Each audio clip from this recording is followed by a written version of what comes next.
అధ్యక్ష,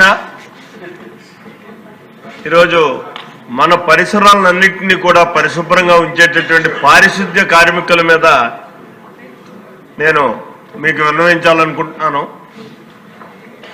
ఇది పంచాయతీరాజ్ శాఖ మంత్రి గారు, మన ఉప ముఖ్యమంత్రి గారు చేయాల్సినటువంటి కార్యక్రమం.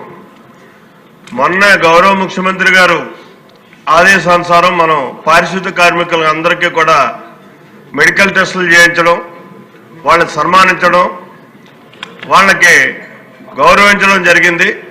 అయితే ఆ సందర్భంగా నేను మా నియోజకవర్గంలో తిరిగినటువంటి సందర్భంలో వాళ్ళ కోరిక, వాళ్ళ జీతాల గురించి మాట్లాడడం జరిగింది. అధ్యక్ష, కేవలం 6,000 రూపాయలు ప్రతి పంచాయతీలోనూ కూడా 6,000 రూపాయలే ఇవ్వడం జరుగుతుంది.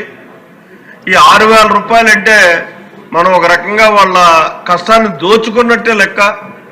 ఎందుకంటే పారిశుద్ధ్య కార్మికుడు అంటే మరి ఈరోజు ఇటువంటి పరిస్థితుల్లో పారిశుద్ధ్య కార్మికులు దొరకడమే చాలా కష్టం మనకి.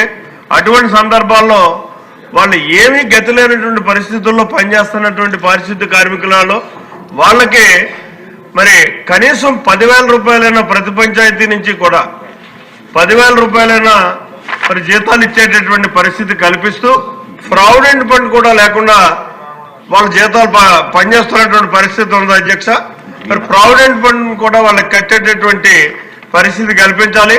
ఎందుకంటే వాళ్ళు తదనంతరం కనీసం ఆ కుటుంబాలు జీవించడానికి ఆధారం ఉండేటటువంటి పరిస్థితి ఉండాలి కాబట్టి ఈ రెండింటిని 10,000 రూపాయలు చేయడం, అలాగే ప్రావిడెంట్ ఫండ్ చేయడం కూడా చెయ్యాలి అని చెప్పేసి మనవి చేసుకుంటూ, ఇంకోటి అధ్యక్ష, కేంద్ర ప్రభుత్వం నుంచి గ్రీన్ అంబాసిడర్స్ అని చెప్పేసి ఇచ్చారు.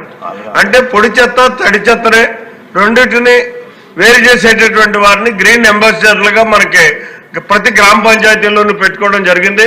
వాళ్ళకు కూడా ఈ 6,000 రూపాయలే శాలరీ ఇస్తున్నారు. మరి అది కూడా మరి దారుణమైనటువంటి పరిస్థితే. కనీసం మినిమం 10,000 లేకపోతే గ్రామీణ ప్రాంతంలో ఇవాళ జీవించడానికి అవకాశం లేని పరిస్థితికి లేదు. కాబట్టి దాన్ని మానవతా దృక్పథంతో ఆలోచన చేసి 10,000 చేసే విధంగా చెయ్యాలి అని చెప్పేసి మరి మనవి చేసుకుంటూ నేను సెలవు తీసుకుంటున్నాను. ధన్యవాదాలు.